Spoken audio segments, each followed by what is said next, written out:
안녕하세요. 오늘은 여름에 그늘에서도 스트레스 없이 잘 키울 수 있는 다육이를 소개해 드릴까 합니다. 그 첫 번째 다육이는 하월시아 계통의 옵투사입니다. 옵투사 같은 경우는 꼭 보석 같은 그런 느낌을 주는 다육인데요. 오늘 소개해 드리는 그늘에서 잘 자라는 다육이의 대표 품종이라고 할 수 있습니다. 아주 오래전부터 키우고 있는 그런 품종이라고 할 수 있는데요. 이 옵투사 계열의 다육이들 같은 경우는 아주 종류가 많습니다. 가격이 착한 것부터 비싼 것까지 아주 많은데요. 이 옵투사를 잘 키우기 위해서는 너무 강한 햇살이 좋지 않습니다. 너무 강한 햇살이 비추게 되면 이 금 품종 같은 경우는 잎이 하얗게 변해가면서 투명해지죠. 이 옵투사는 이 연두색빛 얼굴이 참 예쁜 품종이기 때문에 너무 강한 햇살에 노출이 되면 오히려 키우기가 쉽지 않은 그런 다육이라고 할 수 있는데, 반음지에서 잘 크는 다육이고 여름에도 아주 강한 다육이라고 할 수 있습니다. 여름에는 그늘에 두면서 반음지에 두면서 키우게 되면 큰 문제 없이 여름을 나게 되고요.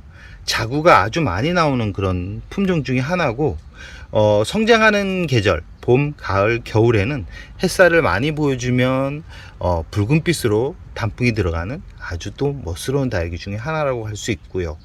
이 습도에도 강한 특징을 보여주고 있습니다. 겨울에도 강한 특징을 보여주는데, 단 여름에는 너무 강한 햇살보다는 음지에서 키우라는 말씀을 드리고 싶습니다. 저 같은 경우도 여름에는 이렇게 다이미시라 그러죠. 이 햇빛이 아주 적게 들어오는 그런 공간에서 다육이를 키우고 있습니다.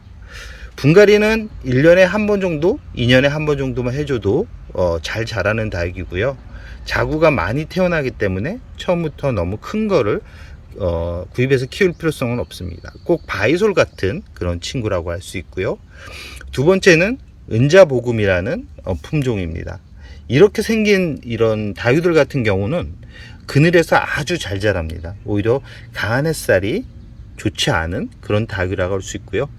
원래는 이 금빛이 더 진한 핑크빛으로 물들어야 되는데, 그늘에서 제가 키우고 있다 보니까 완벽한 색감은 보여주지 않지만, 그래도 안전하게 키우려면 너무 강한 햇살보다는 은은하게 들어오는 햇살에서 키우는 게 좋다라는 말씀을 드리고 싶습니다. 가격도 아주 저렴하기 때문에 구입을 해서 키우는 데 있어서 큰 부담이 없는 그런 다육이라고 할 수 있고요.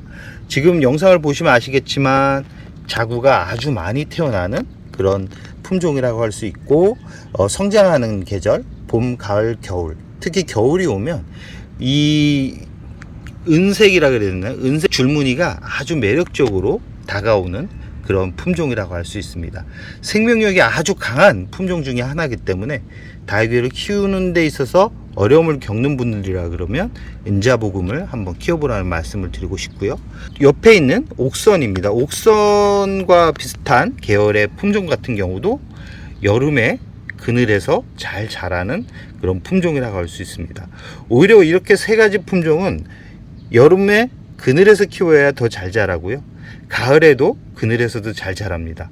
굳이 햇살이 많이 필요로 하는 그런 다육이가 아니기 때문에 이 분갈이 용토를 만들 때 배습만 잘 해준다 그러면 어렵지 않게 오랫동안 키울 수 있는 그런 품종입니다.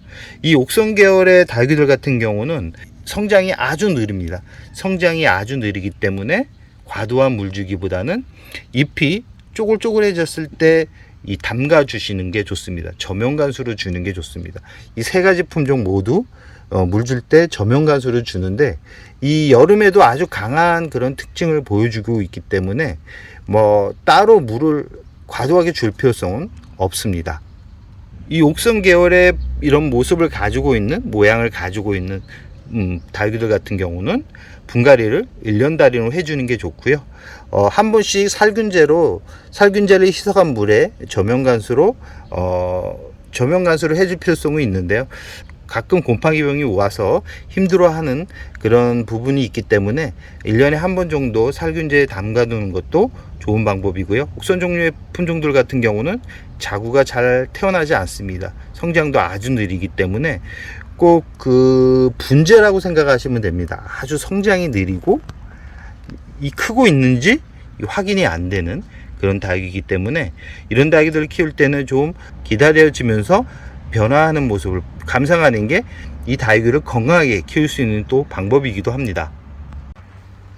네 번째 다육이는 12직원입니다. 이 12직원 자체도 꼭 알로에처럼 생겨가지고 아주 귀여운데요.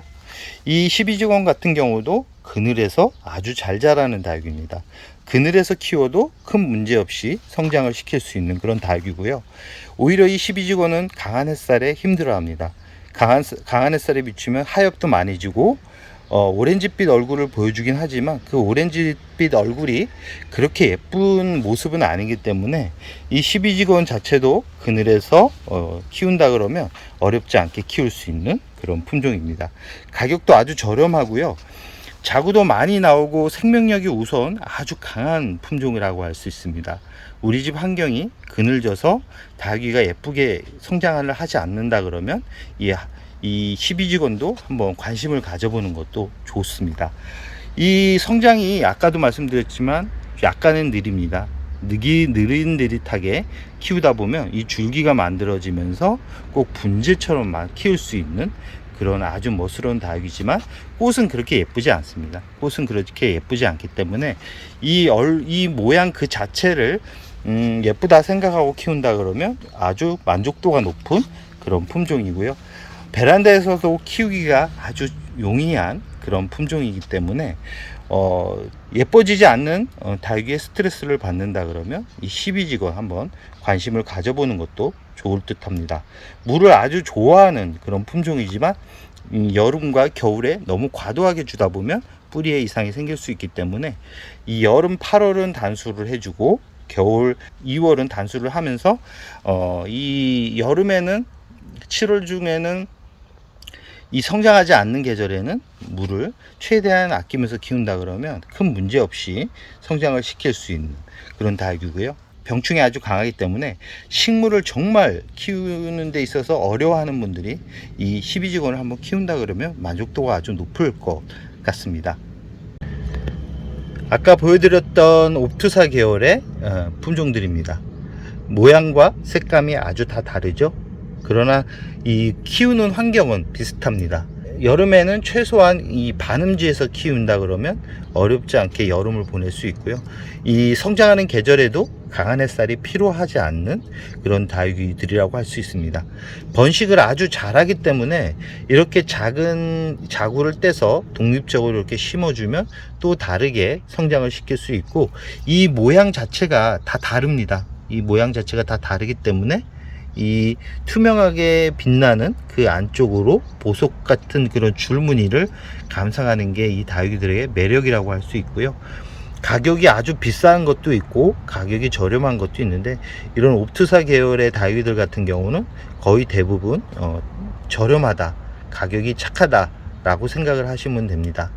분갈이는 언제 주냐 그러면 이 화분에 꽉 찼을 때, 근데 좀 성장을 시키고 싶다 그러면 1년에 한 번 정도는 분갈이를 해서 이 영양분을 공급해 주는 게 좋고요. 워낙 줄기가 가늘게 만들어지면서 성장하는 다육이들이기 때문에 물을 과도하게 주면서 너무 빠르게 키울 필요성은 없고, 이 옵투사 계열의 이 다육이들 같은 경우는 절대적으로 이 물 배습이 좋아야 됩니다. 물이 빠르게 빠져야 되는 그런 용토를 사용해서 해주는 게 좋고요. S라이트나 산야초 비율을 높이는 게 좋습니다. 이런 다육이들은 이 거름 성분에 약하기 때문에 너무 과도하게 거름을 주게 되면 꼭 문제가 생깁니다. 꼭 문제가 생기기 때문에 거름 성분은 최대 30%를 넘지 않는 게 좋다라는 말씀을 드리고 싶고요. 여름에는 8월 한 달은 단수를 하고 7월 달까지는 아주 작은 소량의 물을 주면서 키우면 큰 문제가 없이 성장을 시킬 수 있는 그런 닭이라고 할 수 있습니다.